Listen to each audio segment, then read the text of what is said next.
In this video, we're going to discuss polar covalent bonds and polar molecules. And we're first going to start with a question. And the question is, what happens when H2, hydrogen gas, is combined with O2? And the hint is liquid oxygen and liquid hydrogen are used as rocket fuel. Well, the answer is, if you just put them together, say in a tank or something like that, and you don't supply a spark or any heat, nothing will happen. They're stable enough that they might not do anything. However, as soon as you give an electrical spark or some sort of heat or flame, suddenly you're going to have an absolutely gigantic explosion. And so we're going to discuss why that happens and how that leads to polar covalent bonds and polar molecules in this video. Just as a reminder here, we have pictures of hydrogen gas, that's H2. It's two hydrogen atoms covalently bonded to each other. They have a single covalent bond, which is depicted here as a single pair of shared electrons. In the structural diagram, it's just shown as a single line. With oxygen gas, O2, we can see here two oxygen atoms side by side. They're covalently bonded to each other. You can see that they're sharing two pairs of electrons, and that's shown in the structural formula as two lines. So, okay, let's discuss why we get a big explosion. So we have hydrogen. It has a single valence electron. It's electrically neutral, of course, because it has a single each hydrogen atom has a single proton, which is positively charged, and a single electron, which is negatively charged. However, that's not the issue here. It's unstable because that outermost shell, in this case, can hold two electrons. So it really, hydrogen, in a sense, light would want to, in quotes, combine with another atom. It could be another hydrogen atom, or it could be oxygen. So we've got the two hydrogens there. Now we've got oxygen. Let's take a look at oxygen. It has two electrons in its innermost electron shell. In its outermost electron shells, it has 6 electrons. However, as I stated in an earlier video, that's not stable. If you have 8 electrons in the outermost shell, that's a stable situation. So I think you can see where I'm going with this. You can see we have 2 hydrogen atoms. Each of those have a single electron that they could share with the oxygen atom. So if we go over to looking at our diagram of H2O now, we have oxygen, which has now formed 2 single bonds, one with a hydrogen atom and another with another hydrogen atom. And so now we have water, which is H2O. And that turns out that's a very stable molecule. So H2O is formed. H2O is formed. It's more stable than either of the reactants, H2 or O2. But the question is, why is it more stable?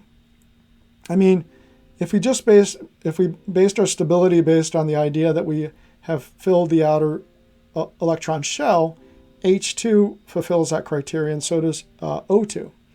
However, when you put H2 and O2 together and sort of mix them up and then add a spark, suddenly you have this explosion, and a lot of heat is generated, and then water will be the product. So why would this happen? Well, to understand this idea, we need to go one step further and look at the concept of electronegativity.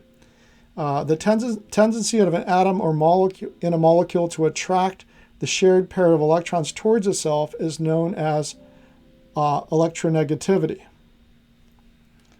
So let's take a look here. So we have, why is H2O more stable than reactants H2 and O2? Well, oxygen has a higher electronegativity value than hydrogen. So what you have to do is imagine an atomic tug of war. We have, in this case, I've just simplified things a bit. We have a single oxygen atom and we have a single hydrogen atom, and there's an electron that's shared between them two. And I've just kept it as one electron just to keep it simple. Now, oxygen has a higher electronegativity value than hydrogen. That means that it has a tendency to pull electrons towards it more strongly than the hydrogen does. So this means that the electrons will spend more time near the oxygen atom than near the hydrogen atom. So if we look at my depiction here of O2, you can see I've placed the shared pair of electrons closer to oxygen than to the hydrogen atom. And so that actually essentially answers our question. So this is a more stable situation than the previous situation because the electrons are attracted to oxygen. Oxygen is able to hold on to the electrons more tightly than hydrogen is. So when you put oxygen and hydrogen together, there's a tendency for them to combine into a molecule, H2O, and for the electrons to now spend more of the time near oxygen. So what we formed here is essentially what's called a polar covalent bond. It's polar because it's polarized. The electrons tend to spend more time in the vicinity of the oxygen nucleus than they do near the nucleus of the hydrogen atoms. And this gives the atoms of oxygen and hydrogen slightly negative and positive charges respectively. So the oxygen atom becomes slightly negative and the hydrogen atoms become slightly positive in their charge. And that's shown here. So we have covalent bonds between hydrogen and oxygen are polar covalent bonds. The shared electrons spend more time near the oxygen nucleus, giving it a small negative charge. They spend less time near the hydrogen nuclei, giving these molecules a small positive charge. And so this is very important for the properties of water. Water molecules tend to cling to one another, and this gives it certain very special properties. Note that an O2 molecule is actually electrically neutral.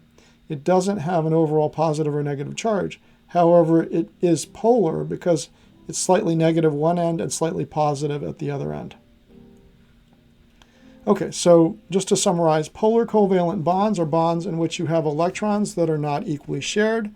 The bonds between hydrogen and oxygen are polar. And the bonds between, another example of this is between hydrogen and nitrogen. Nitrogen is more electronegative than hydrogen. So again, this would be a good example of a polar bond. When you have a bond between hydrogen and nitrogen, those are also polar. Now, quickly, I should need to contrast this with another type of bond. If there are polar bonds, surely there must be non-polar covalent bonds, and there are.